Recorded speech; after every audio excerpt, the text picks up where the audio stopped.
Hi guys, it's Kelly here, and I am back with another video featuring some products from Honeybee Stamps. This is a half live edited replay, and we are going to be making our own kind of custom colored DIY vellum, and that is what these sunflowers are made out of. This is such a cool technique. I've done this before with balloons, but I really wanted to try it with florals. So I'm using the Lovely Layers sunflowers. I'm using the tooled leather 3D embossing, and then their what are they, mini messages and the banners, and then one of the great greetings as well. So here we're like getting right into the technique, and stick with me because I have some sale information for you. So it's oxides. It's distress oxides. Now, if you have other pigment-based inks, it will probably work with those as well. But basically, you can either use your ink blending brush to swoosh it on. I find that because vellum is a non-porous surface, that just smushing the ink pad directly on there is the fastest way to get the ink on. And then I just go back in with my blending brush. This is if you want color variation, which I do. Don't mind the freezing. This is the only part it happens in, but it's because it happened during the live and there's nothing I can do about it. And so if you smush it onto the vellum, it gives a decent amount of ink down. And because it's non-porous and it kind of sits on the surface, you have more time to work with it to be able to blend them together. So here I'm using Mowed Lawn and Rustic Wilderness, and it's giving me like a variation. This is what I'm going to use to cut my leaves out of. And honestly, I probably didn't need this big of a paper, but that's okay. I I just had extra. I just had a lot of leaves that I cut and then ended up giving to my dear sweet child, who also likes to craft. So for the actual sunflowers, I am going to do a couple of different mixes. So for the top layer, which is like the lightest one, I'm using mustard seed and wild honey.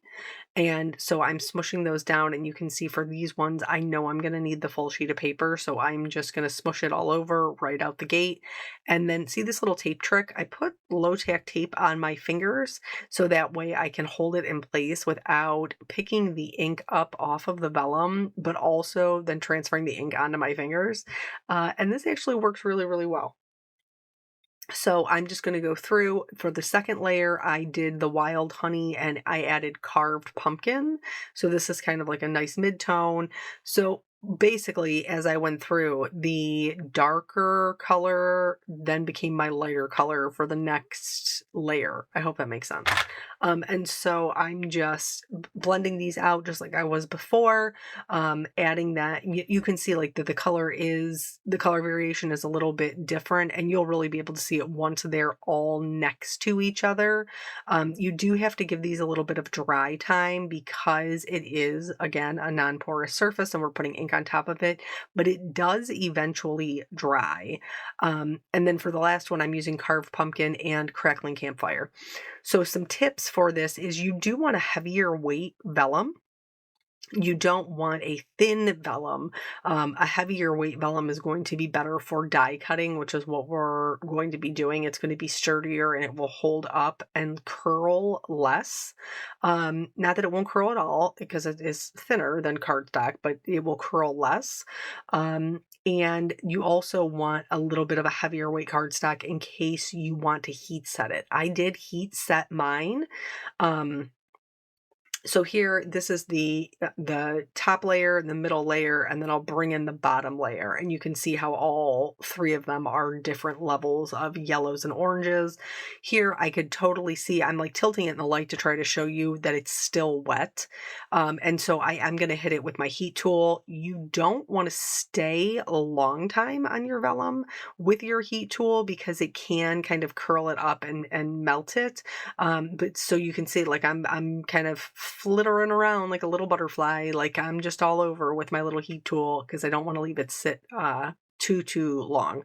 But then once it's completely dry, you're pretty good to go. It didn't come off on my fingers. I do like to use mine upside down so that the actual color portion is facing the card base and not my recipient, just in case, just to be extra careful. But I haven't had any issues. So here, this is going to be my background. This is going to be the part we use the 3D embossing folder on. And so I am doing kind of like a diagonal. Yellow and orange look really nice with like a teal or a blue. So that's how I chose the background that I chose.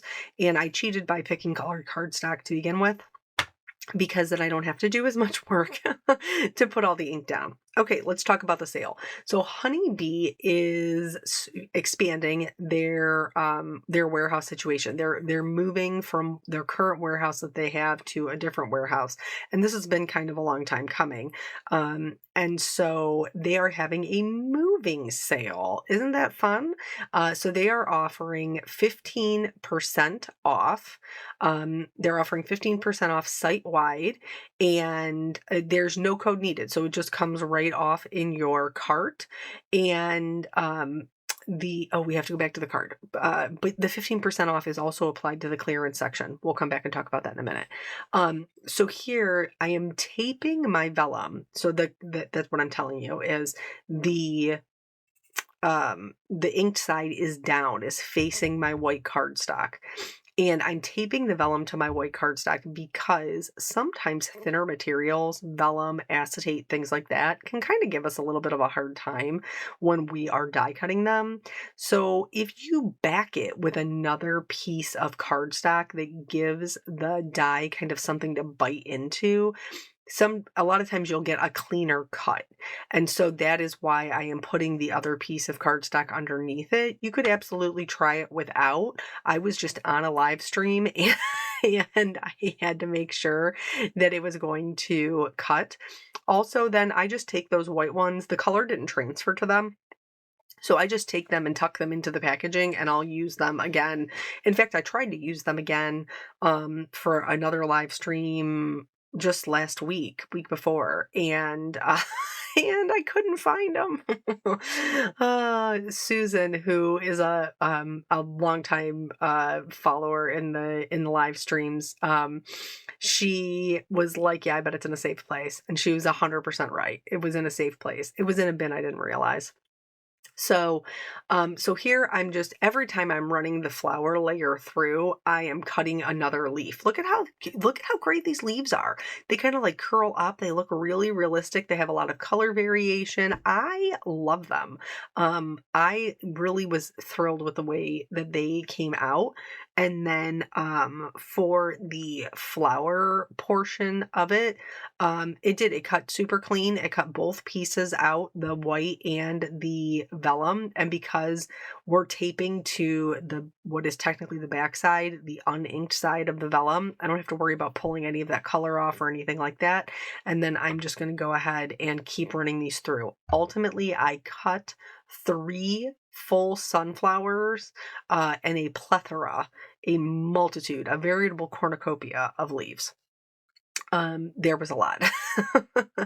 So I'm gonna, on the live stream, I just showed how to put together one, and I didn't put together the whole card. What did I have that day? Oh, I know what it was. I had, my daughter had I think her pictures for dance. So that's what we had going on that day, and I needed to pick her up early because when they do the pictures for dance, they have to do like full hair, full makeup. And so yeah, so I had to pick her up and take her to do that. I'm pretty sure that's what that day was. So here I have cut the centers out of cardstock, craft cardstock, and I am adding some detail with my alcohol markers. The actual, like the vellum portion, I'm not going to add anything additional to that as far as shading, but I am going to add it to the centers of these flowers, because I do still want that, that dimension and that detail that I love. I chose to do my browns, darker brown in the center, and then a little bit of a warmer brown on the top layer piece, just so that they would stand apart from each other. And what you see me doing here is just some stippling. That's just going to add texture to those because, with sunflowers, they have all of those seeds in the center. There's tons of texture there. So we're just trying to mimic that. And then I will glue them together. We'll do a little bit more detail work once things all come together at the end. So here's the thing. If you're going to do a flower, you have to do a flower either that has a centerpiece topper so you won't see the adhesive, or you have to do it like if it's a side view that has like a stem that connects, because with vellum, even with the color, you can see the adhesive through it.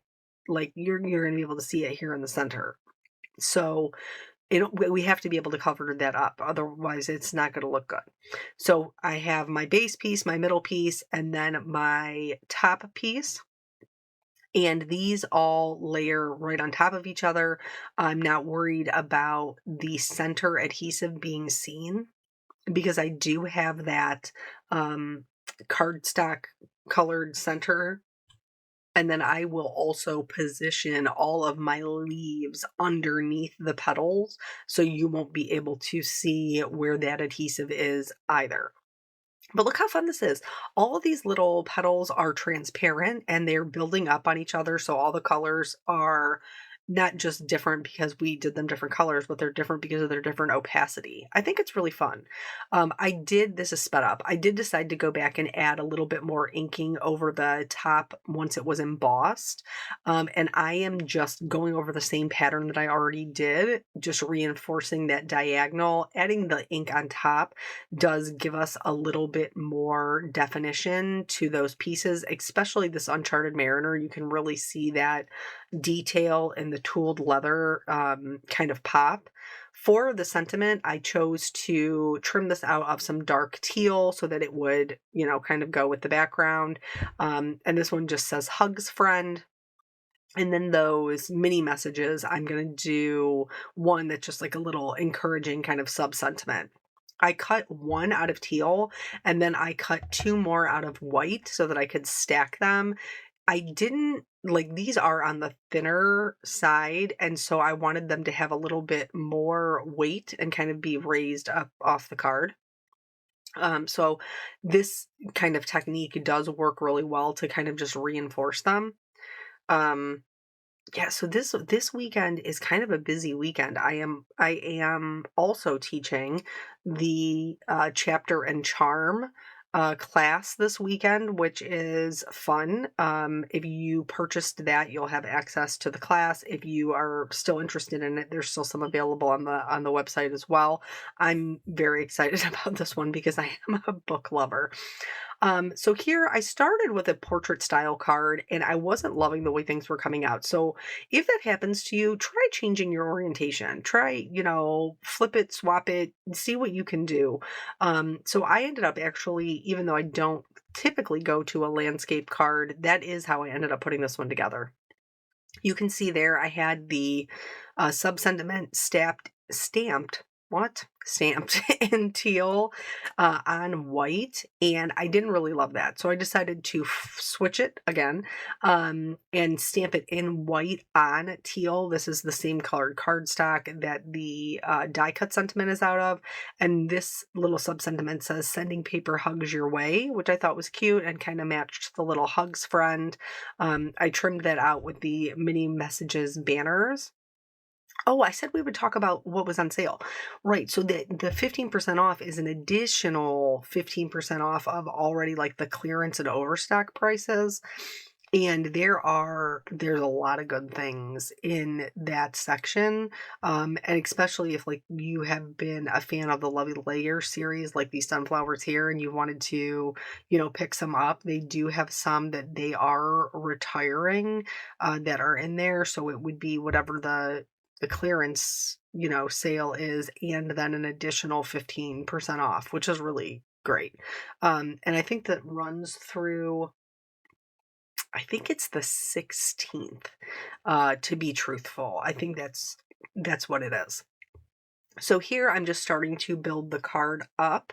I'm, just gluing that down. I did trim it down before I embossed it so that I would have a little bit of a border, and then I'm going to go through and kind of arrange the flowers. I glued all of the leaves to the flowers before I glued them to the background to make sure that you weren't going to be able to see any of that adhesive. And also I'm gluing them so that they're hanging over the edge. I just liked that kind of style a little better. I knew there wasn't going to be room for all three on one card. That would be a very, very congested kind of card. But allowing them to kind of hang over, I really liked that design. So I'm gluing down my sentiments, and then once I'm done with that, I will flip it over and I will trim off the excess flowers, like the little petals. These shears from Spellbinders, they are a little bit pricey. Honeybee does carry them, actually, speaking of that sale, so this would be a great time to get them at a little bit of a discount. These are so good. These are like the good scissors. Like, when you were like, "Hey, these are my craft scissors, don't touch my scissors," these are good scissors.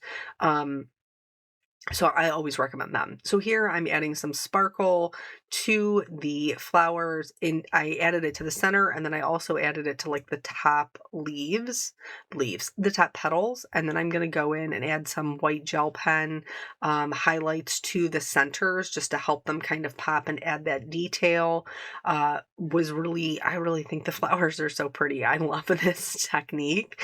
Even though I don't use my oxides a ton, I think this is a fun way to use them, because there's a lot of vellum that's out there that isn't, it's like just comes in white, or there isn't like a ton of options. So this is a great way to kind of create your own.